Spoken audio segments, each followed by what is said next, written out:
Okay. We're talking about Barry Goldwater, Robin.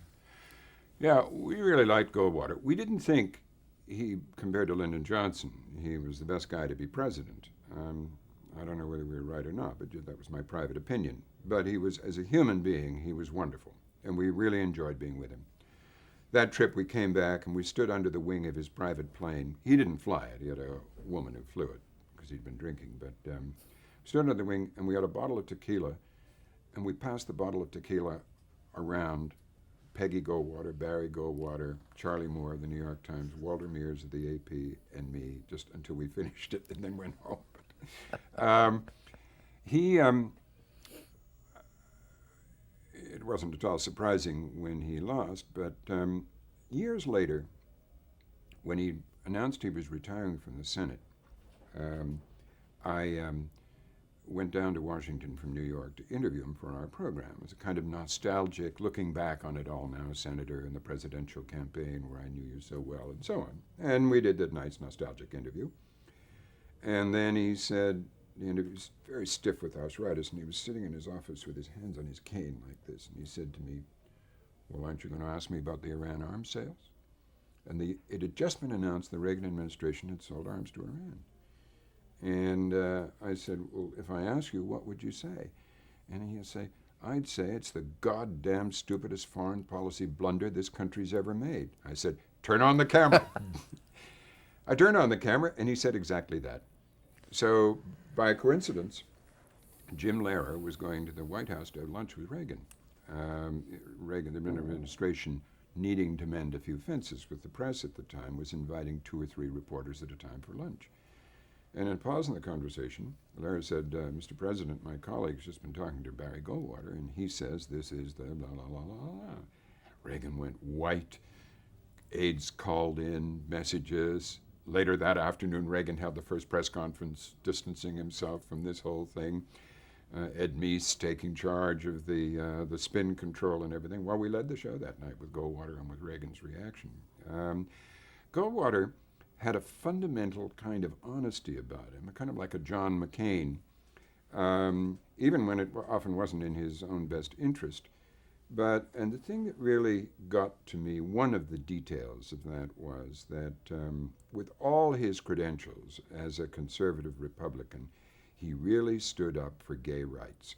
He had a gay grandson, and I have a gay son who's a very successful theater designer, and really successful. And I just thought it admirable that Barry Goldwater could have the political independence, his conservative credentials never having to be questioned, to be so forthright about that. And really step up to the plate on it, not just quietly do it. And played a very positive role in Watergate, too. Indeed, indeed. Now, Goldwater was, he was lazy intellectually. He couldn't be bothered, about details of this. And he allowed people to write stuff for him. For example, the acceptance speech in San Francisco with the famous line, extremism in the defense of liberty is no vice. He would allow these speeches, these strident speeches, to be written for him and read them in that rasping voice of his, which was not Barry Goldwater at all. It was like some actor trying to sound harsh and belligerent. He was a sweet guy and a really, I just know there was something fundamentally American about him, and he used to make wonderful jokes. For instance, his father was Jewish and his mother was Episcopalian, which caused Harry Golden to say, I always knew the first Jewish president of the United States would be an Episcopalian. But Goldwater would say, I went to a golf club and it was restricted. And he'd say, I'm only half Jewish, can I play 9 holes? And he was wonderful. And then, he'd blow your mind with some crazy thing like the New Hampshire primary where he'd say, I think all the NATO commanders should be given command of tactical nuclear weapons. I'll tell you a funny story about that, kind of network news story. He said that.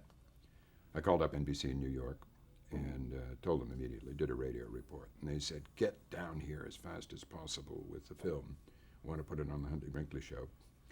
And so they arranged for me to be driven to a nearby airport and get on a little chartered plane. And as we took off, a snowstorm began. And we came down over LaGuardia, and for a long time we were stacked up. I was sitting beside the pilot in this little plane, hearing all this terribly frightening talk about LaGuardia Control, are you American 32 circling at 15,000 feet? No, we're United 5-2. Anyway, a lot of that. Finally, we were cleared to land in the snowstorm, and we came down right down to the level of the water where the runway comes out over the river, and suddenly there's a downdraft, and the little plane is down below the big rocks at the end of the runway, and the pilot goes, and we just up and plopped on the end of the runway. Whew. So we taxi in. NBC has a motorcycle waiting for me. I get on the back with my briefcase and the film cans, and I get on the back of the motorcycle, and we go into New York through the snowstorm like this. I've never been on a motorcycle before, really. Snow on the face and everything. Screech up to 30 Rock, upstairs with the film, sit down to write a script. A few minutes later, they call down and say, there's no sound on the film. It's magstripe film. And there's no sound on the film. I said, what do you mean there's no sound on the film? The sound man had been monitoring the input, but not any output from his little box of tricks. And there was no sound on, we had 3 rolls, 400-foot rolls of film, no sound. Oh, that's awful. So they remade the running order, the Huntley Brinkley Show, 3 times while I wrote a commentary to go with the film. And what was going to be the lead of the show ended up coming in very late. But it got on. They fired the sound man. As a little lesson. Yeah. There's a lesson. Yeah. But Goldwater would allow himself to, just out of mental laziness, to shoot off at the mouth. He also had fun with us. The campaign plane was one of the first 727s to be delivered to American Airlines. And the pilot one day, with all the press on board, he lets the pilot let Goldwater take over the controls. Goldwater was he was a general in the Air Force, and he was qualified on most military planes. And he put this thing, just for the hell of it, to show how maneuver it was, into a steep dive and then a pullout. And all of us felt about 3 Gs, everybody in the press corps. And then he came back laughing. How'd you like that, guys? This was during the 64 campaign? 64 campaign. Well, but I also covered Johnson a lot during that. By the time it came to the campaign, they had us alternate. Going back. Well, before we get back to the 64 campaign, he didn't get to run against the guy that he thought he was going to run against. Sorry. That's John F. Kennedy. I've skipped it. Well, that's fine. Yeah. But, of course, the reason he didn't was because of the assassination. Yeah. And I understand you were in Dallas at that time. How did that happen?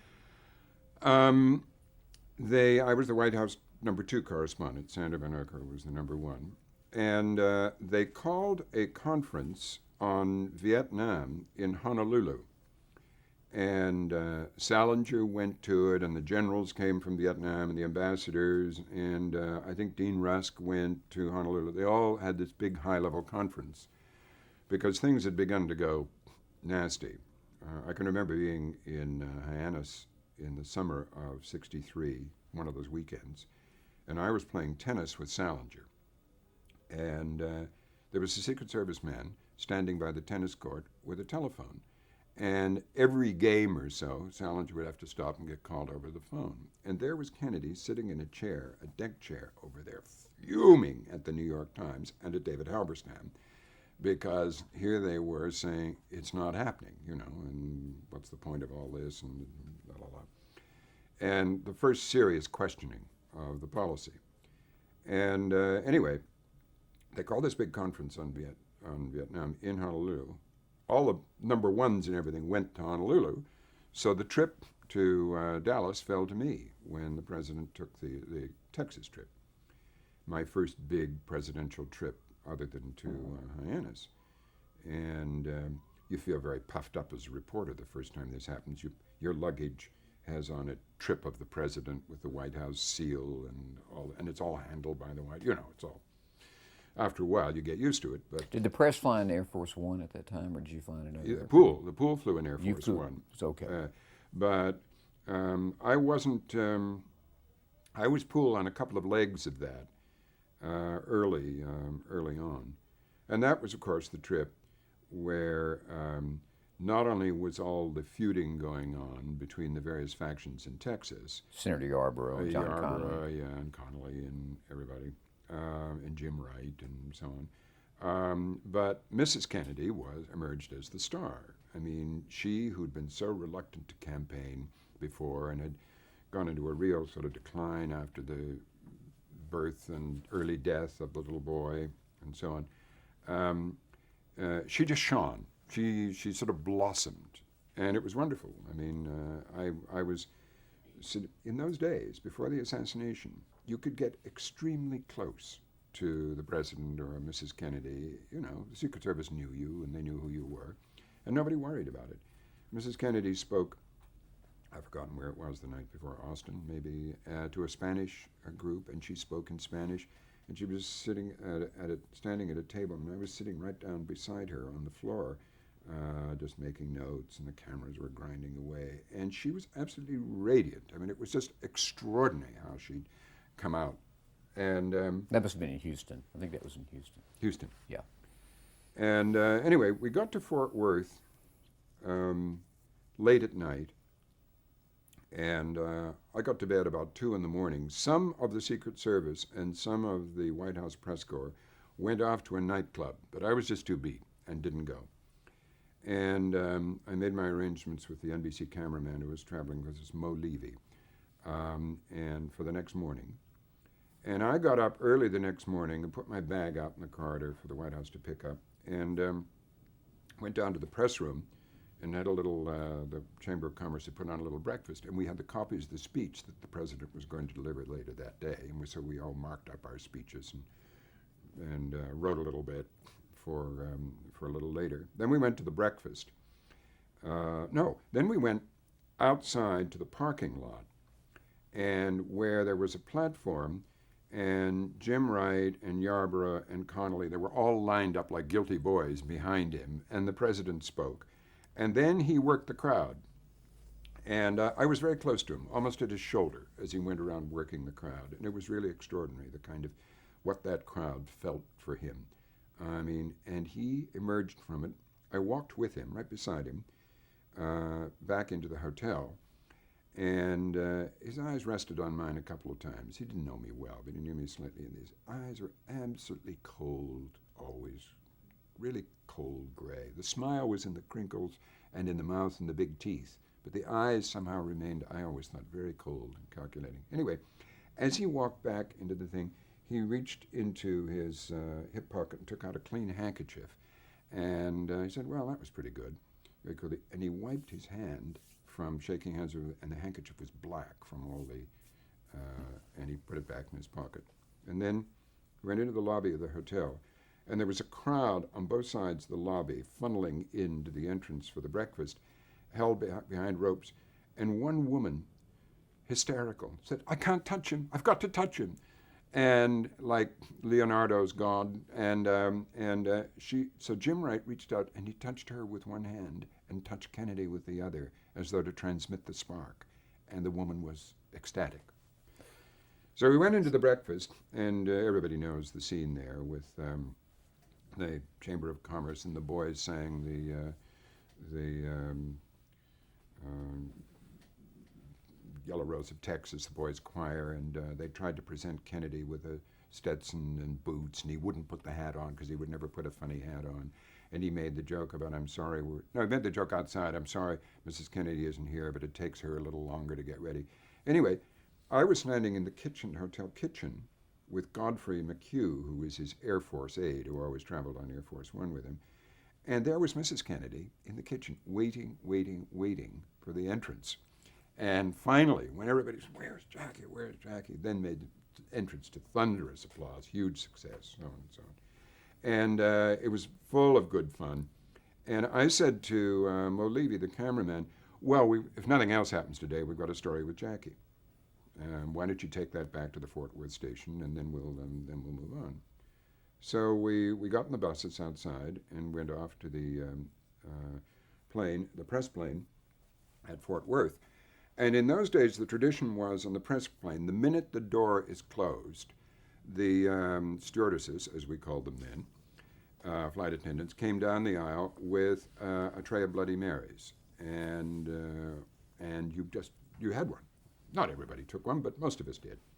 And so I'd been up very late and up very early in the morning, a little bit of breakfast, and the ice cube and the lime section from the Bloody Mary were just bumping against my nose in this little plastic glass as the plane landed at Dallas, because it was only like 8 minutes. Yeah. And the plane landed on this bright, bright day. And we got out, and I had my raincoat and briefcase with me. My suitcase had taken care of.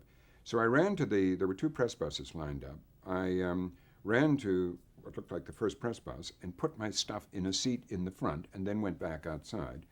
And finally, Air Force One pulled up, and I will just never forget the sight of that. It was so bright, my eyes ached in the sunlight. And then when Mrs. Kennedy came out, and with this pink strawberry ice cream colored suit with the facings of navy blue turned inside out and the little pillbox hat to match, her hair glossy in this bright light, the vivid color and everything, it looked surreally colorful.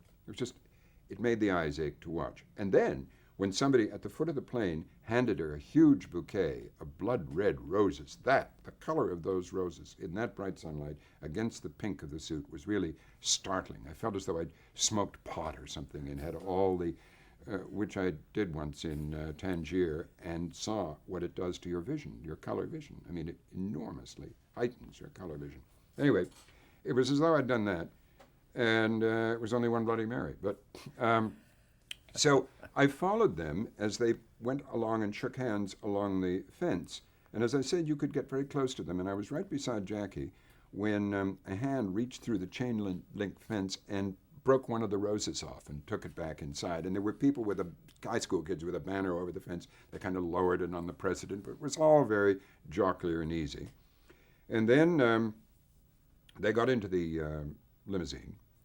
And I ran for the press bus and discovered that my stuff had been moved, or they'd moved the buses, so the one behind had come to the front, and my stuff was in the other bus. Anyway, I had a seat right in front of the first press bus, on one of the transverse seats right in the front, on the opposite side from the driver. So we started off in the motorcade, and we were about 6 cars behind the president's car. So, and being higher up, we could see over the other cars and the Secret Service car and the pool car carrying the wire services and a couple of photographers. And so in the early part, this is weird, it was the outskirts of Dallas were almost deserted. There were just a few people holding up signs. And I began to get a little drowsy. And I had this daydream. And in my daydream, somebody fired a shot, and I got out of the bus and I chased the person who'd fired the shot. And then I sort of woke up and I said, come on, get real. And you know, there'd been a lot of stuff about some trouble expected in Dallas. And they'd got out every policeman, canceled all leaves, citizens, given the right of citizens arrest, you know. They'd really put on the heavy security. So I shook myself up and began making notes of signs and things that went. And then we got in downtown Dallas, and the street ahead of the motorcade looked like a river whose banks were constantly shifting because people would swell out in the crowd and then swell back, and you wondered how the motorcade could get through them because they were weaving sinuously through this crowd of amazing to see. And the reception was euphoric, unbelievable. And we all kept commenting on all the nice things people were saying and shouting.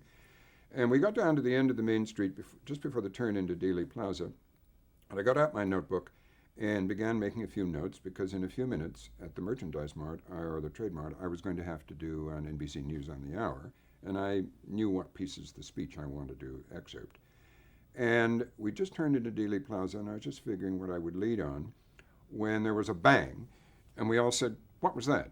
Was that a backfire? Was it a firecracker? What was that? And there was time for us to say that, and then there was bang, bang, very close together, like that. And I said, those are shots. Stop the bus. And the bus had one of those handles that opened the door. And I said, stop the bus. And I ran over on the bus driver's arm and helped him open the door, and I jumped out. The bus door closed. It went around the corner. The air was filled with the most incredible screams I've ever heard. It was as though there were a bunch of choirs all deliberately shrieking out of tune and cacophonously. It was just hysterical, unbelievable sound echoing off all these buildings in the plaza.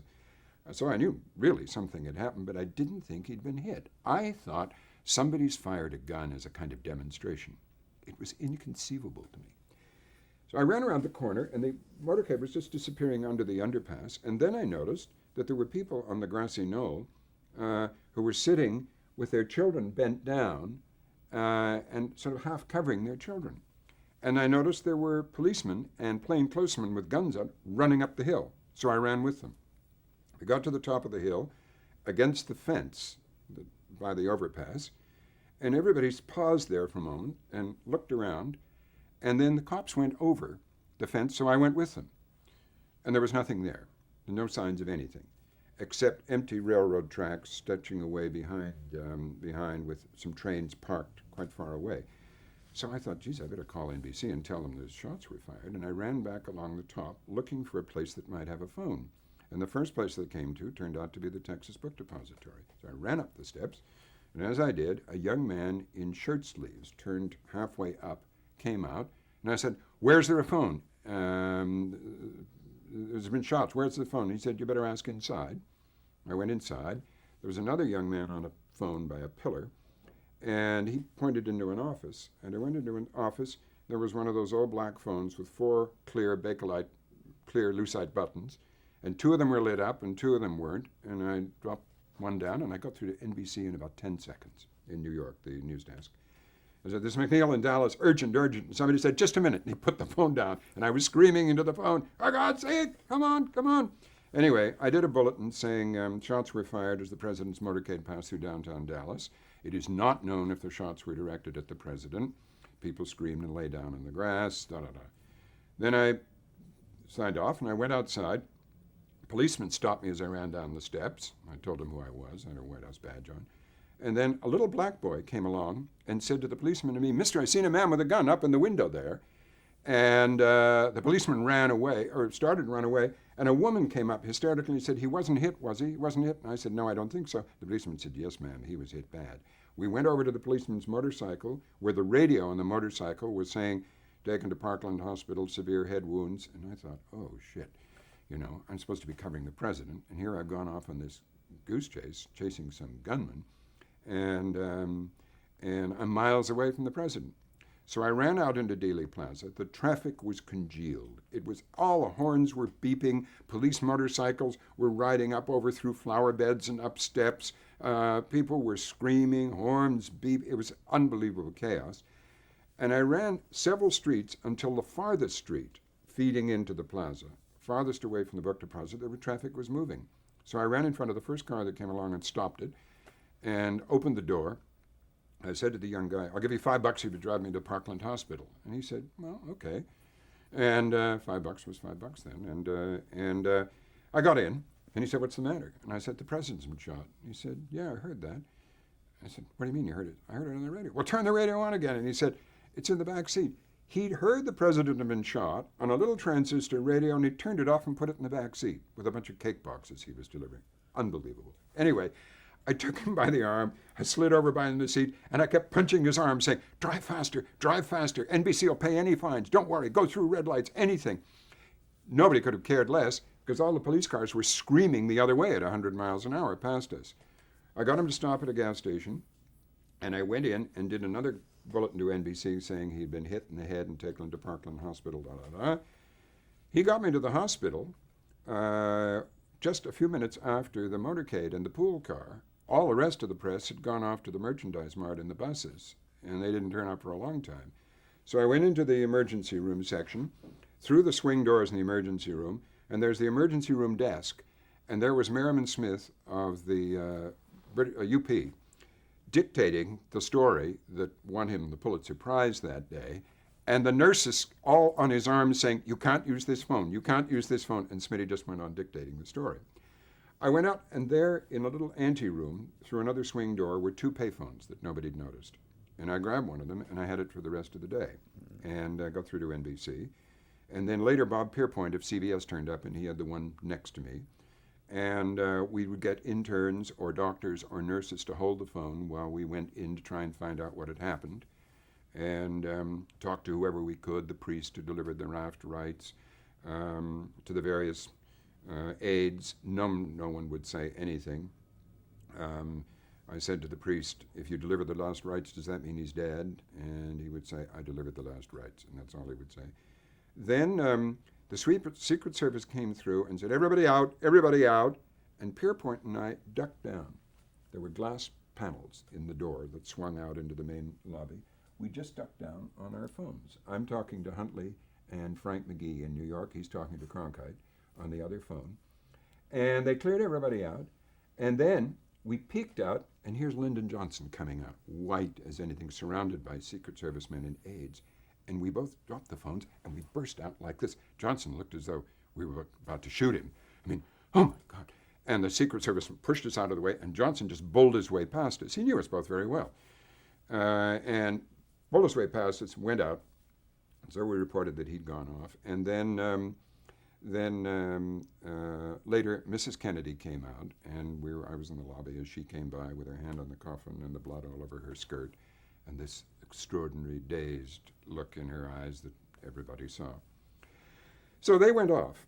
NBC said, "You better stay there." We got lots of people in Washington and elsewhere. "You better stay there in Dallas and see what happens there." And so then it was announced before I left the hospital, and that's the huge difference from today. We didn't have a live camera there. No way of getting a live camera. You know, it was all film. It had to be taken back to Fort Worth and processed and then cut and then put on the air. Fort Worth was an hour's drive away, you know, all that. Today you'd have instant uplinks everywhere. It all would have been, you know, I would have been like one of these CNN people, blah, blah, blah, blah, blah, all the time from the thing. As it was, you did stories when you had something and could get through. So NBC only finally got a mobile unit going because it was broken down in Fort Worth. They couldn't get the engine going on the mobile unit, so they got a record truck to hoist the front of the mobile unit up, and they drove it from Fort Worth to Dallas in the record truck and parked it outside the courthouse, and it was there for Oswald's transfer when Pettit, and Pettit, the NBC, Tom Pettit, the NBC reporter, live saying he's been shot. My God, you know that famous scene. So it worked. But so I was still at the hospital, and I heard that this guy called Oswald had been arrested who worked at the book depository. And I said, "Isn't that odd? That's the building I went into." God, it must have been coming out about the time I went in. Didn't think anything more about it. I went down to the police station that evening. I saw Oswald as they paraded him back and forth twice. And then, make a long story short, about a year and a half later, I was back at NBC in New York, and William Manchester was just finishing The Death of the President. He called me up and said, could I confirm that it was Oswald I had talked to on the steps of the book depository? And I said, no, I couldn't. Didn't know the building had anything to do with the shooting at that time. I was just looking for a phone. I don't remember the man well enough. And he said, well, I'm convinced, and I'm going to say in my book that it was Oswald, because I've been all over the ground minutely, second by second, and I've timed your call to NBC and where you were and where other people were. And did you know that Oswald told the Secret Service that night that as he was leaving the book depository, a young, blonde, crew-cut Secret Service man ran up the steps and asked him for a phone? And he says, I think Oswald mistook you for a Secret Service man, because no Secret Service did go into the building. And I was young, blonde, with a short haircut, a gray suit on, and a White House press badge. And so that's what he says several times in the book, Death of a President. And I don't know. But more weird to me, that would be an extraordinary coincidence. I mean, what was I going to do? Say, did you shoot the president? I mean, I didn't know anything at that point. But much more interesting to me is what was going on in my unconscious or near consciousness to produce this daydream on the way in the bus that I later obeyed when the actual shooting happened. I did as I had done in the daydream. And